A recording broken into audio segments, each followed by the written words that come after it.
Before starting this video, I do want to give a thank you to my patrons that support the channel. And if you would like to support the channel, there are some great benefits for you in the link down below. So with that, let's get into today's video.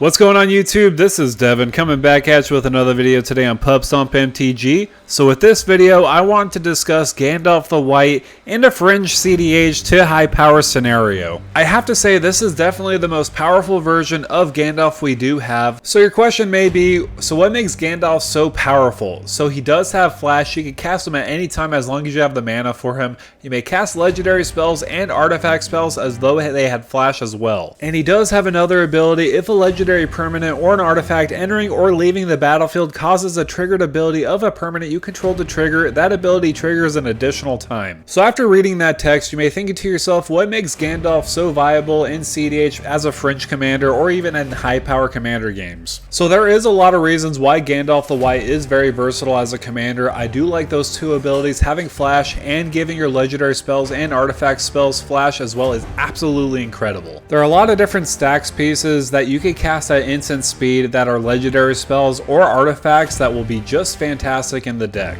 But first I did want to touch on some thematic choices, mainly because of course Gandalf the Grey is a part of the Lord of the Rings universe. We want to add as much Lord of the Rings universe cards as we can. So I did think of a couple like Swords to Plowshares and Path to Exile. I did want to quickly touch on these because these are absolutely great removal spells. Exiling a target creature is absolutely critical in a lot of games where people are playing reanimator strategies. Plus on top of that, they do have new Lord of the Rings art on them. So that's the reason why I wanted to bring these two up. I did also want to bring up the best counter spell in white with Reprieve. Technically it's not a counter spell because you return a target spell to its owner's hand. So if somebody's playing an uncounterable spell like a Dovin's Veto, you could then put it back to their hand with Reprieve, and on top of that you draw a card. There are so many scenarios where Reprieve is absolutely incredible. It's any target spell, it's not a non-creature spell or a creature spell, it's any kind of spell that people are playing. You can return it back to their hand and get a card draw out of it. I did also want to bring your attention to Boromir, Warden of the Tower. It's a great card in stacks. It has vigilance, and whenever an opponent casts a spell, if no mana was spent to cast it, counter that spell.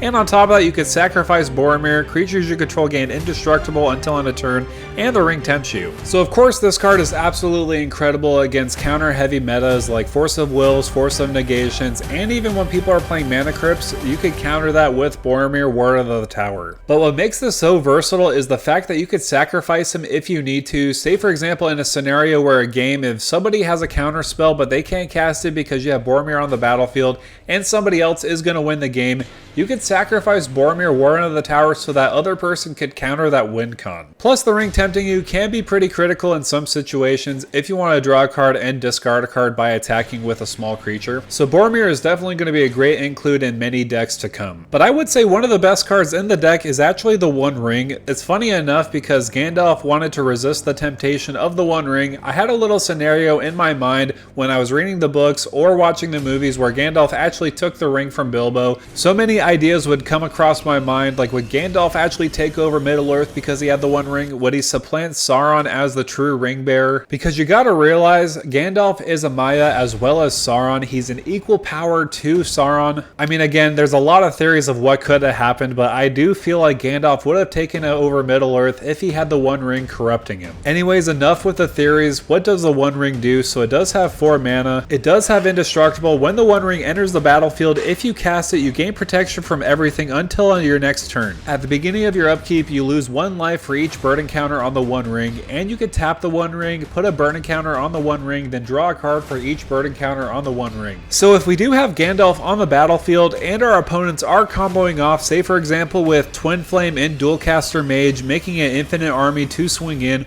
we could flash in the One Ring so that we have protection from anything until end of turn, so that we're safe for another round. Plus on top of that, you get a snowball value of card draw, getting 1 card draw, 2 card draw, 3 card draw each turn whenever you're tapping it. This has been proven to be pretty formidable in many formats, but in Commander it's absolutely dangerous. But with that said, I did also want to talk about the game plan. What do we want to go over in the deck so that we could ensure our win against our opponents? So we do want to utilize Gandalf's ability for flashing in things like Soul Ring or even Pithing Needle. If you know your opponents are going to be casting Dockside, they could then cast Dockside, and then when they get that treasure, you could flash in a Soul Ring so that they don't get that extra treasure.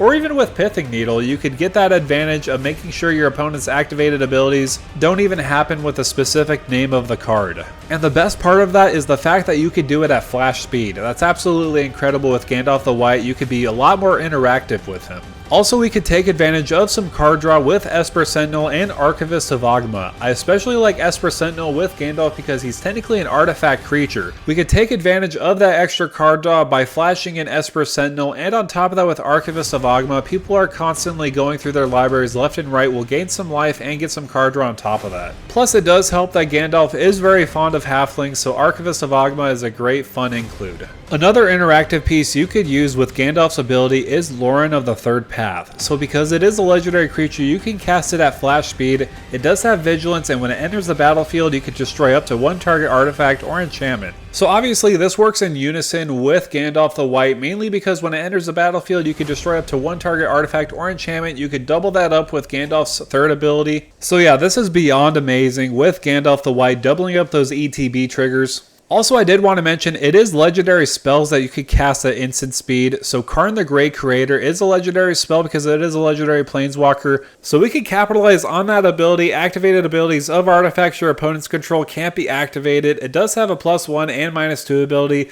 but let's be real, we're just really playing it for that static ability. I mean, if we really need to, we could make the One Ring a 4/4 creature and swing with it so that we could beat face to our opponents. Because remember, the One Ring is indestructible, so it's not going to die to when you're dealing combat damage to a creature or a player. So I do think it's pretty funny to animate the One Ring into a 4/4 creature that's indestructible. So with that said, I did want to talk about the main win con of the deck. This one's pretty popular. It's in a lot of CDH decks, especially in mono white with Heliod Suncrowned and Walking Ballista. But what makes this absolutely crazy in the Gandalf the White deck is the fact that you can cast Heliod the Suncrowned and Walking Ballista separately at flash speed. In a lot of different scenarios, I could see this stealing the win off of other people who are trying to win on their turn. A lot of your opponents may go into a counter war so that they can't really use their counter magic against you when you're playing Heliod and Walking Ballista so that you could ping everybody to death. I know a lot of people would think, why not just have Heliod the Suncrowned as your commander instead of Gandalf the White? I do think, however, Gandalf the White gives you enough reactivity where Gandalf edges out Heliod a little bit. Plus you have a lot of artifact and enchantment tutors so that you could go tutor for a Heliod Suncrowned or a Walking Ballista. So with that said, I want to thank you guys so much for coming by and watching this video on Gandalf the White. He is one of my favorite characters of Lord of the Rings. I have so much characters that I love in Lord of the Rings though, so it's kind of hard to compete which one's the best one. However, Gandalf is definitely in the top 5. I would say Bilbo is my #1 favorite because I love Bilbo as an adventurer.